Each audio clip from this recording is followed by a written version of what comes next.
Hello అండి, I'm doctor Keerthi, fertility expert 49 hospital Vizag branch నుంచి మాట్లాడుతున్నాను. సో ఈరోజు మనం డోనార్ ఎగ్స్ అనే టాపిక్ గురించి డిస్కస్ చేసుకుందాం. సో యూజువల్గా ఏంటంటే ఆడవాళ్ళల్లో మనకి ఫిక్స్డ్ నెంబర్ ఆఫ్ ఎగ్స్ ఉంటాయి. So this is the main thing అనమాట.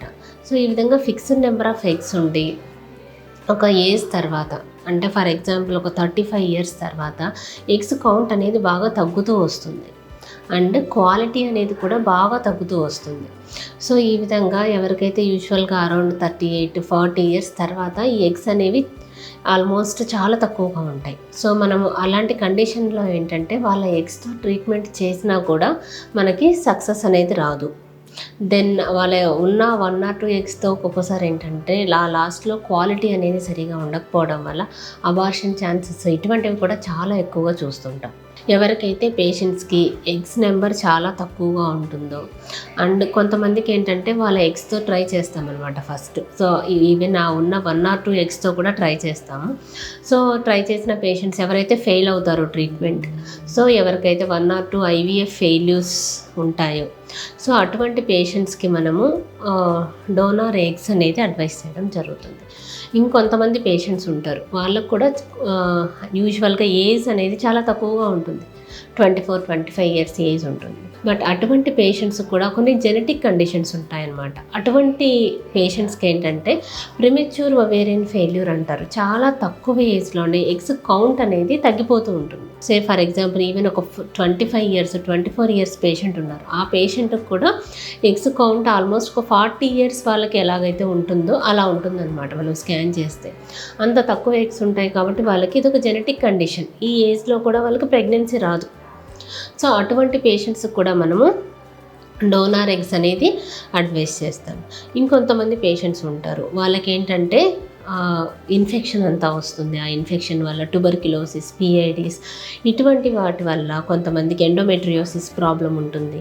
ఇటువంటి వాటి వల్ల అంటే కొన్ని డిసీజెస్ మూలంగా ఎగ్స్ అనేవి కొంచెం బాగా డ్యామేజ్ అయ్యి క్వాలిటీ తగ్గి ఇట్లాంటివి ఉన్న పేషెంట్స్ కూడా మనం డోనార్ ఎగ్స్ అనేది అడ్వైస్ చేయాలి. సో ఎయిదర్ న్యాచురల్గా కానీ ఆర్ జెనెటికల్గా కానీ ఎగ్స్ కౌంట్ ఎవరికైతే బాగా తక్కువగా ఉంటుందో అటువంటి వాళ్ళకు మనము డోనార్ ఎగ్స్ అడ్వైస్ చేయాలి.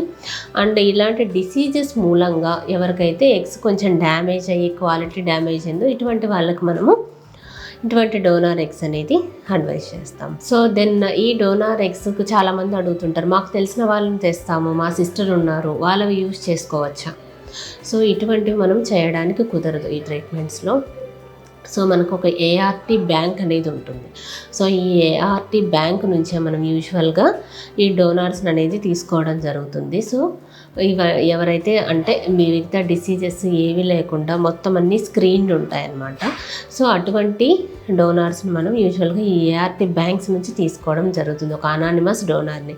అంతేకాని మీ రిలేటివ్స్లో కానీ ఇలా తీసుకొని మనం చేయడానికైతే కుదరదు ఈ ట్రీట్మెంట్. సో ఈ విధంగా డోనార్ ఎగ్స్ తీసుకున్న తర్వాత మీ హస్బెండ్ స్పామ్స్ కన్నా బాగున్నట్లయితే మీ హస్బెండ్ స్పామ్స్తో మనము ICSI ప్రాసెస్లో అంటే IVF పద్ధతిలో ట్రీట్మెంట్ అనేది ఇవ్వడం జరుగుతుంది. సో ఈ విధంగా ఎంబ్రియోస్ ఫామ్ అయిన తర్వాత మనకి మీ గర్భసంచి అంటే మీ యూట్రైన్ లైనింగ్ అదంతా కరెక్ట్గా మనము చూసుకుంటామన్నమాట. కొన్ని ట్యాబ్లెట్స్ పెట్టి ఆ లేయర్ని ప్రిపేర్ చేసుకున్న తర్వాత ఈ ఎంబ్రియోని మనం ట్రాన్స్ఫర్ చేయడం జరుగుతుంది. సో దీన్ని ఎంబ్రియో ట్రాన్స్ఫర్ అంటారు. సో డోనార్ నుంచి తీసుకున్న ఎగ్ మీ హస్బెండ్ స్పర్మ్తో ఫామ్ అయిన ఎంబ్రియోని మనము ఎంబ్రియో ట్రాన్స్ఫర్ ప్రొసీజర్ ద్వారా మీ గర్భసంచిలోకి మనము ఇంజెక్ట్ చేయడం జరుగుతుంది. సో మీకు ఈ డోనార్ ఎగ్స్ గురించి కొంచెం ఇన్ఫర్మేషన్ అయితే అర్థమైందని అనుకుంటున్నాను. Thank you.